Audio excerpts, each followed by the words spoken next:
ये आगमा पाइनो भगवान के वचन, ये आने जाने वाले। कभी एक जैसी स्थिति हो ही नहीं सकती कि दुखद स्थिति पूरे जीवन दुखद स्थिति, सुखद स्थिति पूरे जीवन से, ऐसा हो ही नहीं सकता। क्योंकि अनित्य परिवर्तनशील नाशवान आगमा पाइनो है, आने जाने वाला, कैसे टिक सकता है? तो हो ही नहीं सकता।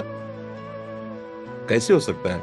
किसी एक का नाम बताओ, पूरा जन्म से लेकर मृत्यु तक उसने दुख ही भोगा, सुख मिला ही नहीं। क्योंकि बना ही शरीर दो कर्मों से है, शुभ और अशुभ कर्मों से मिश्रित बना है। तो शुभ का फल सुख आएगा, सांसारिक सुख, और अशुभ का फल दुख आएगा।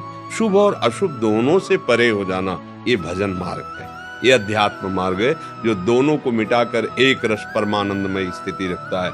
सुख दुख का कोई प्रभाव न पड़े, उसे अध्यात्म मार्ग कहते हैं। आप बताओ किसको बराबर दुख मिल रहा है? जो भगवान से विमुख है उसकी सोच में दुख रहता है। बाहर से सुख और दुख का क्रम बदलता रहता। जैसे कह दो अगर दिन ही दिन रहे तो फिर, अगर रात ही रात, हो ही नहीं सकता, हो ही नहीं सकता।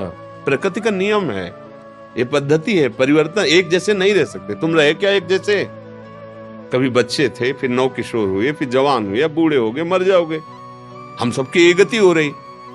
कभी दाढ़ी मुछ नहीं थी, एक बार दाढ़ी मुछ हुई, एकदम काली हुई, फिर सफेद हुई, फिर झड़ जाएगी, फिर मर जाएगा। परिवर्तन है, परिवर्तनशील। कोई एक जैसा कुछ भी बताओ, क्या एक जैसा है? कोई चीज रख दो, कुछ मत करो, देखते रहो उसको, वो धीरे धीरे नाश को प्राप्त हो जाएगी। कोई वस्तु, कोई। फिर आपका प्रश्न कैसे बनता है कि अगर किसी को बराबर दुख ही मिलता रहे, तो पहले प्रश्न ही गलत है। बराबर हो ही नहीं सकता ऐसा। एक रस तो भगवत स्थिति होती है। जो रे सदा ज्ञान एक रस, तो ईश्वर जीव भेद कहो कश।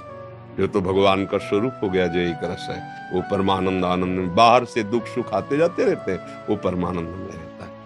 अरे आप तो गृहस्थ हैं, महात्माओं के शरीर में प्रगट में एक जैसा नहीं स्थिति रहती।